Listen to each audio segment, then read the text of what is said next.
اللہ تبارک و تعالی نے ہمیں مسلمان پیدا کیا ہے تو ہمارا جو عقیدہ ہمیں سب سے زیادہ مضبوط اور طاقتور بنا دیتا ہے وہ عقیدہ توحید ہے۔ ہمارا یہ عقیدہ ہے کہ ہمارے حق میں، ہمارے حال پہ جو بھی فیصلہ فرمائے گا وہ ہمارا رب ہی فرمائے گا۔ ہمارا یہ نظریہ ہے کہ ہماری زندگی ساری کی ساری ہمارے رب کے دست قدرت میں ہے۔ یہ وہ عقیدہ ہے جو انسان کو بہت ساری پریشانیوں سے، آزمائشوں سے، تکلیفوں سے محفوظ کر لیتا ہے۔ انسان طاقتور ہو جاتا ہے جب وہ سمجھتا ہے کہ سارا کچھ میرے رب کے دست قدرت میں ہے۔ پھر وہ کوئی تخریب نہیں کرتا، کوئی غلط رستہ اختیار نہیں کرتا، کوئی چور دروازہ اختیار نہیں کرتا، بلکہ وہ اپنے رب کی رضا پہ راضی رہنے کا عادی ہو جاتا ہے۔ اب اللہ تبارک و تعالی نے ایک قانون بنایا ہے، اور قانون ہمیں رب کریم نے اس طرح سمجھایا ہے کہ یہ ضروری نہیں ہے کہ جو تم طلب کر رہے ہو یا جو تم چاہ رہے ہو وہی ہو، اور وہ ہو تو وہ تمہارے حق میں بہتر بھی ہو۔ وہ چیز ہے جو انسان کے ذہنی سکون کے لیے، قلبی اطمینان کے لیے، دل کی ڈھارس کے لیے بہت ضروری ہے۔ کوئی ضروری ہے کہ جو ہم چاہ رہے ہوں وہ بالکل ٹھیک ہی ہو اور وہ ہمیں مل ہی جائے؟ یہ کوئی ضروری ہے؟ کبھی بھی اپنی زندگی میں اس طرح کی تڑپ نہ پیدا کریں، ورنہ آپ بے چین ہو جائیں گے۔ آپ کی زبان پر کئی شکوے آئیں گے، کئی شکایتیں آئیں گی، آپ بہت ساری جگہوں پہ نافرمانی والے جملے بول دیں گے معاذ اللہ۔ بس رب جو فیصلہ کرے اس پہ راضی رہنا سیکھیں۔ میں نے قرآن مجید کی آیت پڑھی ہے سورہ انبیاء میں سے، ذرا دیکھیے میرے رب کریم نے قانون کیا بیان کیا۔ فرما کل نفس ذائقۃ الموت، ہر جان نے موت کا ذائقہ چکھنا ہے۔ یہ پہلے یہ جملہ کہا اور اسی سے ملتا جلتا جملہ آخر میں کہا، اور درمیان میں کیا کہا؟ فرمایا کل نفس ذائقۃ الموت، ہر جان نے موت کا ذائقہ چکھنا ہے۔ وَنَبْلُوكُمْ بِالشَّرِّ وَالْخَيْرِ فِتْنَةً، فرمایا ہم تمہیں آزمائیں گے، بھلائی کے ذریعے بھی اور برائی کے ذریعے بھی ہم تمہیں آزمائیں گے۔ وَإِلَيْنَا تُرْجَعُونَ، اور تمہیں ہماری طرف ہی لوٹ کے آنا ہے۔ پہلے کہا ہر نفس نے موت کا ذائقہ چکھنا ہے، آخر میں فرمایا کہ تم ہماری طرف ہی لوٹ کے آؤ، اور بیچ میں کیا فرمایا؟ وَنَبْلُوكُمْ بِالشَّرِّ وَالْخَيْرِ فِتْنَةً، ہم تمہیں برائی کے ساتھ بھی آزمائیں گے، بھلائی کے ساتھ بھی آزمائیں گے، صحت دے کے بھی آزمائیں گے، بیماری دے کے بھی آزمائیں گے۔ نرا زوالی آزمائش نہیں ہوتا، عروج بھی آزمائش ہوتا ہے۔ نری بھوک کی آزمائش نہیں ہوتی، زیادہ پیسے بھی آزمائش ہوتے ہیں۔ انسان کے لیے صرف اس کا کمزور جسم ہی آزمائش نہیں ہوتا، اس کا طاقتور وجود بھی آزمائش ہوتا ہے۔ فرمایا ہم تمہیں آزمائیں گے، بس خیال رکھنا کہ وَإِلَيْنَا تُرْجَعُونَ، لوٹ کر تمہیں ہمارے پاس ہی آنا ہے۔ اور میرے نبی پاک صلی اللہ تعالی علیہ وآلہ وسلم ارشاد فرماتے ہیں رب جب کسی قوم سے محبت کرتا ہے تو انہیں آزمائش میں مبتلا کر دیتا ہے۔ پھر فرمایا اگر وہ اس پر صبر کریں، اللہ کی قضا پہ راضی رہیں، تو پھر اللہ بھی ان سے راضی ہو جاتا ہے، اور اگر وہ ناراضگی کا اظہار کریں کہ یہ مصیبت کیوں آئی تو پھر اللہ بھی ناراض ہو جاتا ہے۔ اللہ تبارک و تعالی ضرور آزمائے گا، خیر کے ساتھ بھی اور پریشانی کے ساتھ بھی۔ انسان پریشان اس وقت ہوتا ہے کہ جب وہ محنت کرتا ہے تو وہ کہتا ہے نتیجہ میری مرضی کا آنا چاہیے۔ یہ اس کا سب سے بڑا نقصان ہے۔ آپ رزلٹ کبھی اپنی مرضی کا نہ مانگیں، یہ دعویٰ ٹھیک نہیں۔ بہت سارے لوگوں کو جانتا ہوں جو کہتے ہیں میں بندہ بھی ٹھیک ہوں بھی دیانتدار، محنت بھی بڑی کرتا ہوں، توجہ بھی میری پوری ہے، پر پھر بھی معاملہ صحیح کیوں نہیں ہوتے؟ تو میں کہتا ہوں پہلی باتیں ساری ٹھیک تھیں، آخری والی غلط ہے۔ اس لیے کہ محنت آپ کریں ساری، پر بندے نے رہنا تو بندہ ہی ہے نا۔ ساری محنت کر کے آپ کبھی اس نقطے کو سمجھ جائیں نا کہ 950 سال نبیوں نے تبلیغ کی، ہزار سال انبیاء نے تبلیغ کی، انبیاء نے رب کے تربیت یافتہ لوگوں نے تبلیغ کی، 2 لوگوں نے کلمہ پڑھا، 4 لوگوں نے کلمہ پڑھا، لیکن میں آپ کو دیانتداری سے بتاتا ہوں کہ وہ کامیاب ہو کے گئے دنیا سے۔ انبیاء کامیاب ہوئے، کیوں؟ اس لیے کہ رب نے انہیں کہا تھا جا کے پیغام دینا ہے، یہ نہیں کہا تھا کہ بندوں کا بدلنا بھی ضروری ہے۔ ہمارے بچے پتہ کیا کرتے ہیں؟ وہ فٹافٹ نہ پریشان ہو جاتے۔ نبیوں کے ذمہ تبلیغ کرنا ہے، یہ ان کا ذمہ نہیں کہ لوگ ضروری کلمہ پڑھیں۔ ہدایت تو رب کریم کے دستے قدرت میں۔ انبیاء خلوص سے، للہیت سے جدوجہد کرتے رہے، لیکن انہوں نے یہ نہیں کہا کہ مالک اتنی محنت کی ہے بندے ٹھیک نہیں ہوتے، یہ نہیں کہا انہوں نے، اس لیے کہ جو ان کی ڈیوٹی تھی انہوں نے ڈیوٹی صحیح کی۔ ہم نے اپنی ڈیوٹی کرنی ہے۔ پریشان اس وقت ہوتے ہیں جب نتیجہ اپنی مرضی کا مانگتے ہیں، نتیجہ نہ اپنی مرضی کا مانگے، رزلٹ نہ اپنی مرضی کا مانگے۔ اور جناب پیر صاحب میں فلانا وظیفہ بھی پڑھتا ہوں، فلانا وظیفہ بھی پڑھتا ہوں، فلانا وظیفہ بھی پڑھتا ہوں، دل نہیں صاف ہوتا، تو میں نے کہا یہ تو اللہ نہیں کر رہا ہے۔ آپ ڈیوٹی کریں، آپ کام کریں جو آپ کے ذمے لگایا گیا، اس میں وہ قضا نہ کریں آپ، باقی اللہ تعالیٰ کرم نوازی فرمائے گا۔ دیکھیں ایک بادشاہ تھا، اس کی سلطنت میں نا وہ قوم بنانا چاہتا تھا۔ ہمارے بادشاہ، ہمارے حکمران قومیں نہیں بناتے، لوگوں کو اپنے حق میں قائل کرتے ہیں۔ اس لیے کبھی بھی ہمارے ملک میں قومی سوچیں عام نہیں کی جاتی، ذاتی سوچیں عام کی جاتی ہیں، ملی باتیں نہیں کی جاتی، ذاتی باتیں کی جاتی ہیں۔ وہ چاہتا تھا کہ میری قوم بن جائے۔ اس کا ایک ہیرا سلطنت میں سے گم ہو گیا، تو اس نے اعلان کیا، اس نے کہا کہ جو بندہ ہیرا تلاش کر کے لائے گا اسے انعام دوں گا۔ ساری قوم نکل کھڑی ہوئی ہیرا تلاش کرنے پر، ادھر بھی لوگ گئے، ادھر بھی لوگ گئے، خشکیوں میں، دریاؤں میں، جہاں جہاں جس کی پہنچ تھی، جنگلوں میں، وادیوں میں، گھروں میں، بستیوں میں لوگوں نے ڈھونڈا۔ ساری قوم ایک ہیرا تلاش کر رہی ہے۔ بالآخر سب لوگ جمع ہو گئے ایک میدان میں۔ ایک بندہ اوپر چڑھا بادشاہ کے پاس، وہ اونچی جگہ پہ کھڑا تھا، اس نے کہا جناب یہ ہیرا مل گیا ہے۔ اب جب ایک کو ہیرا مل گیا تو باقیوں کے چہرے اتر گئے کہ یہ کامیاب ہوا، ہم ناکام ہوئے۔ بادشاہ چونکہ ان کی تربیت کے لیے یہ کام کر رہا تھا، اس نے کہا تمہارا کیا خیال ہے کہ اس ہیرے کے بغیر میرا گزارا نہیں تھا؟ کہ تمہارا کیا خیال ہے کہ ہیرا میری سلطنت سے نکل گیا تو مجھے زوال آ جائے گا؟ اس نے کہا یہ تو ایک ہیرا ہے۔ اٹھا کے پھینکا، دیوار کے ساتھ لگا، ہیرا ٹوٹ گیا۔ اس نے لوگوں سے کہا تمہارے چہرے اترے ہوئے ہیں، میں تمہیں ایک بات سمجھانا چاہتا ہوں، ہیرا ایک ہی تھا، ایک ہی بندے کو ملنا تھا۔ میں نے انعام کا اعلان تو یہ کیا تھا نا کہ جو ہیرا ڈھونڈ کے لائے گا اسے انعام دوں گا، لیکن اب میں تمہیں بتاتا ہوں کہ میں تم سب کو انعام دوں گا، اس لیے کہ ہیرا ایک تھا، ملنا ایک کو ہی تھا، سب کو مل سکتا نہیں، لیکن انعام اس لیے سب کو دوں گا کہ ہیرا ڈھونڈنے پر انعام نہیں دے رہا، میں کوشش کرنے پہ انعام دے رہا ہوں کہ تم نے کوشش تو کی، تم نکلے تو صحیح، جدوجہد تو کی۔ کچھ لوگ کہتے ہیں کہ ہمیں ہیرا مل بھی جائے، او خدا کے بندے ہیرا ایک ہے، ہیرا ملنا کمال نہیں، محنت کرنا کمال ہے۔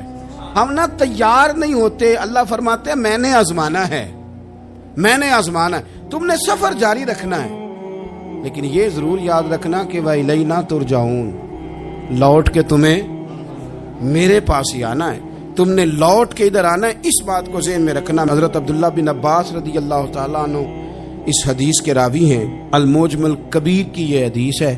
اللہ کے پیارے رسول صلی اللہ تعالیٰ علیہ وسلم ارشاد فرماتے ہیں کہ جس بندے کو 4 چیزیں مل گئی نا، اسے اللہ تعالیٰ نے دنیا اور آخرت کی بھلائیاں عطا فرما دی۔ 4 چیزیں جس شخص کو نصیب ہو گئی۔ یا رسول اللہ کون سی؟ حضور فرماتے ہیں جس کو شکر کرنے والا دل مل گیا، اور کریم محبوب فرماتے ہیں جسے اللہ تعالیٰ کا ذکر کرنے والی زبان مل گئی، اور حضور فرماتے ہیں جسے مصیبت پر صبر کرنے والا بدن مل گیا، اور جسے ایسی بیوی مل گئی جو نہ اس کے مال میں خیانت کرے گی، نہ اس کی عزت میں خیانت کرے گی۔ جسے یہ 4 چیزیں مل گئیں وہ خوش نصیب ہے، دنیا بھی بن گئی، آخرت بھی بن گئی۔ کامیابی صبر آ جانے کا نام ہے، کامیابی شکر حاصل ہو جانے کا نام ہے، کامیابی میرے عزیز یاد رکھ لیں کہ انسان اللہ کے ذکر میں لگ جائے تو اس کا نام ہے کامیابی۔ ہم نے کس کو سمجھ لیا؟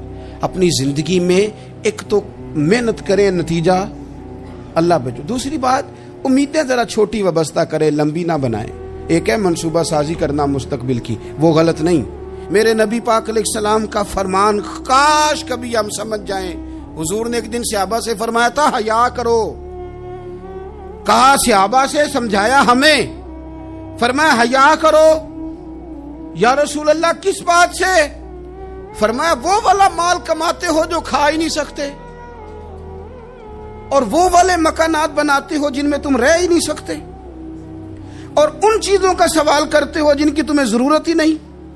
اتنے لمبے محلات، اتنا لمبا چوڑا مال، اتنا لمبا چوڑا پیسہ، اتنی لمبی امیدیں، اتنی لمبی داستانیں، انسان کمزور ہو جاتا ہے، ساری زندگی حساب کتاب میں بیت جاتی ہے۔ دیکھیں نا، حضور علیہ السلام نے فرمایا یہ جو غریب لوگ ہیں نا، یہ مالداروں سے 50,000 سال پہلے جنت میں داخل ہو جائیں گے۔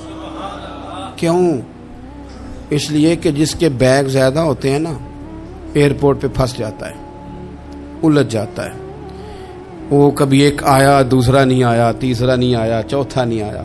اور جو ہینڈ کیری والے ہوتے ہیں نا، 2 جوڑے، وہ تو بس جناب سب سے پہلے وہی نکلتے ہیں، اور ان کی گاڑی بھی کسی رش میں نہیں الجھتی، گھر وقت پہ پہنچ جاتے ہیں۔ مال تھوڑا تو حساب بھی تھوڑا۔ تو ہم نا لمبی امیدوں کے چکر میں اس لیے پریشان ہے۔ رب کہتا ہے وَإِلَيْنَا تُرْجَعُونَ، تم نے اپنے گھر واپس آنا ہے، تم نے ادھر لوٹنا ہے، تم اتنے لمبے چوڑے معاملات کا شکار نہ ہو جانا۔ تیسری بات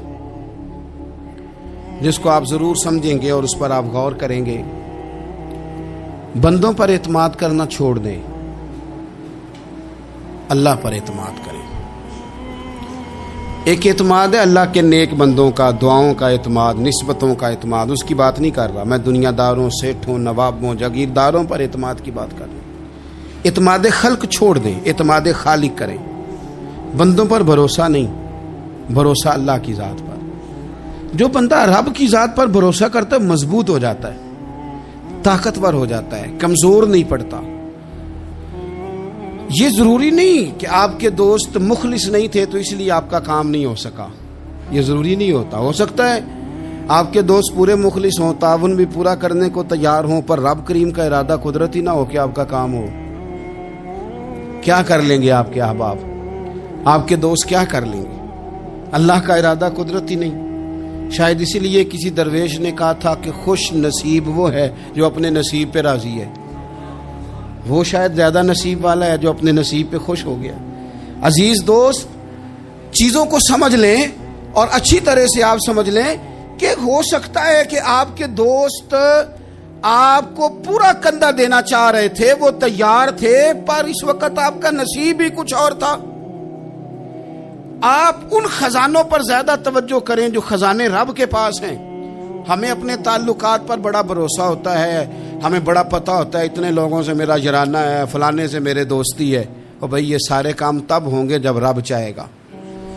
بہترین ڈاکٹر کے پاس جا کے دوا کھا لے میرے عزیز، شفا تبھی ہوگی جب میرا اللہ چاہے گا۔ سارے ٹیسٹ کر لیے ہیں ڈاکٹر نے مریض کے، ساری رپورٹیں آ گئی ہیں، ہر چیز ٹھیک ہے، لیکن نہ وہ کھا پاتا ہے، نہ وہ سو پاتا ہے، نہ وہ چل پاتا ہے، نہ وہ ہنس پاتا ہے۔ اس نے پوری دنیا جہاں تک اس کی دوڑ تھی اس نے لگا لی، لیکن لازمی نتیجہ یہ نکلتا ہے کہ اسے کہنا پڑتا ہے کہ ہوگا وہی جو میرا رب چاہے گا۔ اس لیے جو خزانے میری جیب میں، آپ کی جیب میں ہیں، جو تعلقات ہمارے ہیں، ان تعلقات پر بھروسہ نہ کرو، بلکہ وہ خزانے جو اللہ کے پاس ہیں ان پر بھروسہ کریں، آپ مضبوط ہو جائیں گے۔ داتا گنج بخش علی اجمیری قربان جائیں، گنج بخش فیض عالم مظہر نور نا کی سارا پیر کامل اور کامل آرا رہنما۔ اس ملک کے وطن عزیز کا جو لوگ حسن ہے نا، ان میں بڑے بڑے تارے ہیں، پر اس وطن کا جو چاند ہے وہ داتا گنج بخش علی اجمیری ہے۔ داتا صاحب چاند ہے میرے وطن کا۔ اس وطن میں جو چمکے گا وہ داتا علی اجمیری سے فیض لے کے چمکے گا۔ یہ کمال ہے۔ وہ کہتے ہیں کہ علاقے میں قحط پڑ گیا تھا، گندم کا ایک دانہ لوگوں کو میسر نہیں تھا، بارش نہیں ہوئی، سالوں بیت گئے، لوگ بڑے پریشان تھے، بڑی آزمائش میں تھے۔ ہر بندہ تکلیف میں تھا. بازار میں لوگ آتے تھے تو سہمے سہمے سے، ڈرے ڈرے سے، پریشان پریشان سے. قحط ہے، آزمائش ہے، مجبوری ہے، جانور بھوکوں مر رہے ہیں. اللہ تبارک و تعالیٰ کی طرف سے لوگوں پر ایک آزمائش ہے، لوگ صبر کر رہے ہیں. کہتے ایک غلام بازار آیا تھالا لے کے کچھ خریدنے. آیا بھی تو اٹکیلیاں کرتا، اور چیزیں خریدی تو ہنستے ہوئے، اور جانے لگا تو مسکراتے ہوئے. پریشانیوں میں، دکھوں میں کو بندہ اگر اس طرح ہنسے تو بعضوں کا طبیعت چڑ جاتی ہے کہ یار ہم پریشان ہیں، تجھے کس بات کی خوشیاں چڑھی ہوئی ہیں. کہتے ہیں لوگوں نے بازو تھام کے غصے سے کہا تو اتنا خوش کیوں ہے جب سارا شہر پریشان ہے، سارا ملک آزمائش میں ہے، تو اتنا کیوں ہنس رہا ہے؟ کہنے لگا تم ہوگے پریشان. میں جس کا غلام ہوں نا، میرا جو آقا ہے، اس نے اپنے برتن بڑے پہلے گندم سے بھر لیے تھے. میرے آقا کے بڑولے بھرے ہوئے ہیں، لہذا میں کسی پریشانی میں نہیں ہوں، خوش ہوں. داتا علی اجویری رحمت اللہ علیہ کمال کر گئے، سید حجویر مخدوم امم. داتا صاحب فرماتے ہیں اگر تیرا اور میرا رب کے خزانوں پر اتنا بھی یقین ہو جائے نا جتنا اس غلام کا اپنے آقا کے خزانے پہ ہے، تو پھر ہم ہر وقت رو کے نہ دکھائیں، پھر ہر وقت ہم غربتوں کے رونے نہ روئیں، پھر ہر وقت ہم یہ مایوسیوں کی کہانیاں نہ سنائیں. لوگ اگر کہیں کہ بڑے دکھ ہیں، بڑی آزمائش ہے، بڑی پریشانی ہے، دنیا بڑی تکلیف میں، بیماریاں آ گئیں، آفتیں آ گئیں، تو بندہ مومن ہنس کے کہتا ہے تم پریشان ہوگے، ہم تو جس رب کے ماننے والے ہیں اس کے خزانے بھرے ہوئے ہیں.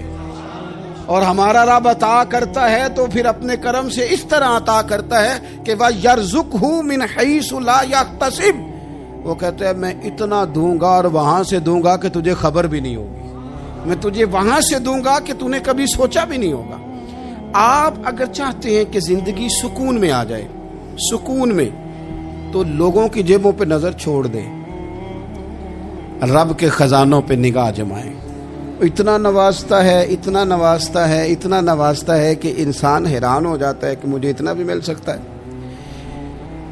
ایک بات یہ میرے عزیز کہ اپنی زندگی میں نا دعووں سے بچیں، دعووں سے بچیں. لفظوں اور عمل اور اٹھنے بیٹھنے، اس میں کسی بھی قسم کے تکبر سے اپنے آپ کو بچائیں. بندہ ہی اچھا لگتا ہے وہ اگر دعووں پہ اتر آتا ہے نا، کہانیوں پہ اتر آتا ہے، اور داستان سرائی پہ اتر آتا ہے، اور وہ لوگوں کو آئینے دکھانے شروع کر دیتا ہے، اور اسے تقوی کا ہیضہ ہو جاتا ہے، نیکی کا بخار چڑھ جاتا ہے، تو پھر بھی وہ پریشان ہو جاتا ہے. اس لیے کہ جب انسان پرہیزگاری کی اینک لگا لے تو اسے باقی سارے لوگ گناہگار نظر آتے ہیں. آپ اگر سکھی رہنا چاہتے ہیں نا تو عاجزی اختیار کریں. کیوں کہ جب آپ عاجزی اختیار کریں گے تو آپ کو اللہ کی مخلوق اچھی لگنے لگ جائے گی. کیوں کہ آپ اپنے سے بھی کسی کو بہتر سمجھتے ہیں. جب تک آپ میں تکبر ہے، میں نے دیکھا ہے کہ لوگ تکبر کا شکار ہو جاتے ہیں، کسی کو جھوٹا، کسی کو بددیانت، کسی کو فراڈیا، کسی کو دھوکے باز، کسی کو ڈاکو، کسی کو چور، کسی کو غدار، کسی کو فلانا، کسی کو فلانا. اصل بات کیا ہے؟ اصل بات یہ ہے کہ اس شخص کے دماغ کے اندر تکبر کا سودا سما گیا، یہ کسی چکر میں پڑ گیا ہے، اس کو ہیضہ ہو گیا ہے پرہیزگاری کا. یہ سمجھنے لگے کہ جو میں سوچتا ہوں وہ صرف وہی ٹھیک ہے. تیرا یہ دعویٰ ہے کہ ساری مخلوق ٹھیک نہیں، اور میرا رب فرماتا ہے لَقَدْ خَلَقْنَا الْإِنسَانَ فِي أَحْسَنِ تَقْوِيمٍ. میں نے مخلوق بنائی بڑی سونی ہے. ہم نا جب یہاں آ جاتے ہیں نا، یہاں ایک شخص تھا جس کا نام تھا بلعم بن باورا. یہ بڑا مستجاب الدعوات تھا، جو دعا مانگتا تھا اللہ قبول فرما لیتا، پرہیزگار تھا. اسم اعظم اللہ نے اسے عطا کر دیا. حضرت موسیٰ علیہ السلام کے دور میں حضرت موسیٰ علیہ السلام نے جب اپنی قوم کو لے کے جبارین کے خلاف جہاد شروع کیا، نکلے تو اس طرف آنا تھا جس طرف یہ رہتا تھا. لوگ سارے اکٹھے ہو کے اس کے پاس آئے، آ کے کہنے لگے حضرت موسیٰ علیہ السلام آ رہے ہیں اپنی قوم کو لے کے حملہ کرنے کے لیے، تو دعا کر دے، معاذ اللہ نبی کے خلاف دعا کر دے، تو بد دعا کر دے تاکہ وہ آ نہ سکے، تیری دعائیں قبول ہوتی. پہلے تو کہنے لگا کہ کتنے بدبخت ہو، مجھے نبی کے خلاف بات کرنے اور دعا کرنے کا کہہ رہے ہو، معاذ اللہ، بدبخت ہو، دوڑ جاؤ۔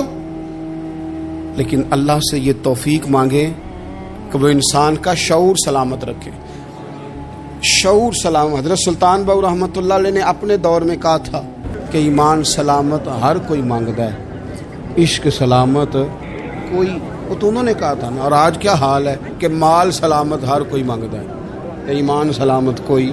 اب کہاں ایمان سے، اب تو مال سلامت مانگتے ہیں الا ماشاء اللہ۔ تو انہوں نے کہا تھا کہ ہمارے دور میں سارے ایمان کی سلامتی مانگتے ہیں اور میں عشق کی مانگتا ہوں۔ اور میں لوگوں کو کیا کہوں، میں تو یہی کہہ سکتا ہوں حضرت سلطان صاحب سے معافی لے کے کہ حضور ہونتے مال سلامت ہر کوئی منگدا ہے تھے، ایمان سلامت کوئی۔ اب تو یہ حال ہو گیا۔ او بلم بن باورا غلط فہمی ہو گئی، پہلے تو لوگوں کو اس نے ڈانٹ دیا، لیکن جب لوگ دوبارہ آئے نا تو تحفے طائف لے کے آئے، لالچ میں آ گیا، پاگل ہو گیا، بیوقوف ہو گیا۔ ہیرس ہوس یہ کہیں کا نہیں چھوڑتا انسان کو۔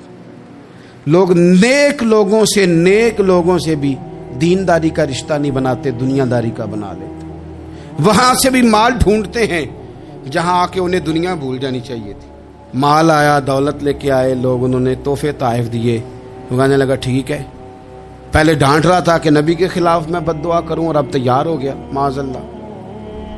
گدھے پہ بیٹھ کے یا گدی پہ بیٹھ کے جا رہا ہے کہ پہاڑ پہ چڑھ کے حضرت موسیٰ علیہ السلام اور ان کی قوم کے خلاف معاذ اللہ بد دعا کرتا ہوں۔ تو رستے میں جاتے ہوئے نا گدی نے منہ پھیر کے کہا کہ باز آ جا۔ گدی کہنے لگی تو مجھے آگے بھیجتا اور فرشتے مجھے پیچھے بھیجتے، باز آ جا۔ بڑے لوگ کانوں میں اذانیں پڑھتے ہیں کہ سیانے ہو جا، سیانہ ہو جا، لیکن جب کسی پر بدبختی غالب آتی ہے تو پھر وہ سمجھدار ہونے کو تیار نہیں۔ اللہ تعالیٰ اپنی خفیہ تدبیر سے ہمیں محفوظ فرمائے۔ اللہ تعالیٰ ہمارے حق میں جب بھی فیصلہ کرے تو رحمت والا کرے، کرم والا کرے، آسانی والا کرے۔ چڑھ گیا پہاڑ پہ، اور پہاڑ پہ چڑھ کے جب اس نے ہاتھ اٹھائے، وہ لوگ جو بد دعا کرانے والے تھے وہ ساتھ ہی تھے، تو اپنے منہ سے لفظ نکالتا ہے حضرت موسیٰ کے خلاف معاذ اللہ، لیکن وہ لفظ اپنی قوم کے خلاف نکلتے ہیں۔ وہ ان کے خلاف بد دعا کرنے چلا تھا، تو چونکہ ہر چیز اللہ کے دستے قدرت میں ہے نا، تو زبان سے نکالتا کچھ ہے، نکلتا کچھ اور ہے۔ پھر وہ وقت بھی آیا کہ زبان لٹک گئی، سینے پہ آ گئی، عذاب آ گیا اللہ کا، تباہ ہو گیا اپنی قوم سمیت۔ اپنی زندگی میں یاد رکھ لیں اچھی طرح، ہرس، ہوس، تکبر، غرور، وہ کسی چیز کا بھی ہو، وہ انسان کو لے ڈوبتا ہے۔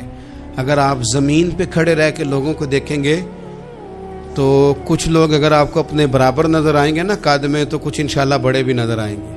ہم نے لسٹیں بنا لی ہیں کہ کون کون کتنا غلط ہے، ہم نے ہر ایک کے بارے میں 2-4 باتیں یاد کر لی ہیں، فلانا اتنا خراب ہے، فلانا اتنا اور فلانا اتنا۔